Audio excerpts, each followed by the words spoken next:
ការប្រកួតដល់ស្វាញយើងតែងតែទទួលបានមកចាត់យើងឯងមកចាត់ពានរង្វាន់នេះម្នាក់មួយសប្តាហ៍ម្នាក់មួយសប្តាហ៍យើងសប្តាហ៍ទី1យើងបានកីឡាករពេជ្រសុធីនសប្តាហ៍ទី2យើងបានកីឡាករសឹងលេង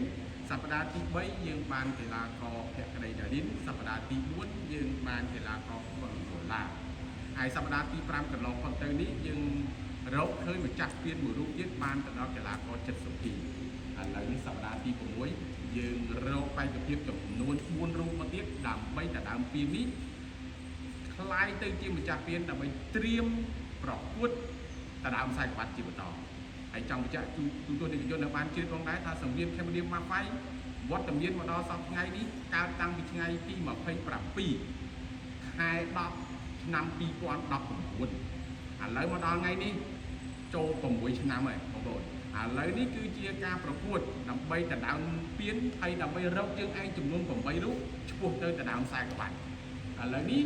យើងបានកំទីយើងបានជួន4បាទយើងបានបេក្ខភាព4រូបនេះទៀតដើម្បីទៅដណ្ដើមតើកីឡាកររូបណានឹងទទួលបានម្ចាស់ពាននេះคล้ายជាម្ចាស់ពានសប្តាហ៍ទី6ឥឡូវនេះយើងចាត់ឆ្នោតចាត់លេខទាំងអស់គ្នាដើម្បីរកកីឡាករទាំង4នេះអ្នកណាប្រកួតមុននៅក្នុងស្រោមសម្បត្តិនេះមានលេខ1ចំនួន2សន្លឹកលេខ2ចំនួន2សន្លឹកលេខ1ប្រកួតជាមួយនឹងលេខ1លេខ2ប្រកួតជាមួយលេខ2តោះខណៈចាប់មុន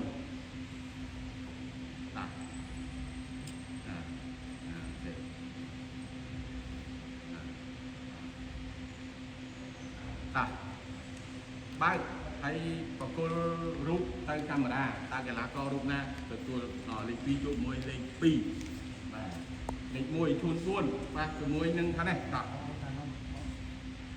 ខាងនេះបាទបាទចូលជាដូចមុនមកចូលជាដូចមុនមកជាដូចមកណាំឈៀវចូលទៀតឈៀវចូលទៀតឈៀវចូលទៀតគេណាបណ្ដាង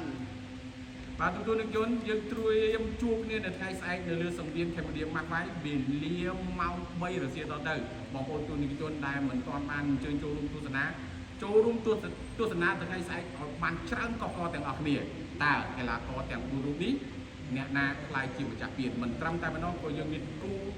លក្ខណៈអន្តរជាតិជាច្រើនគូទៀតដើម្បីឲ្យបងប្អូនបានទស្សនាទាំងអស់គ្នាសូមអរគុណអូខេមេសូមតែស្គៀនថតរូបឃើញមួយតើ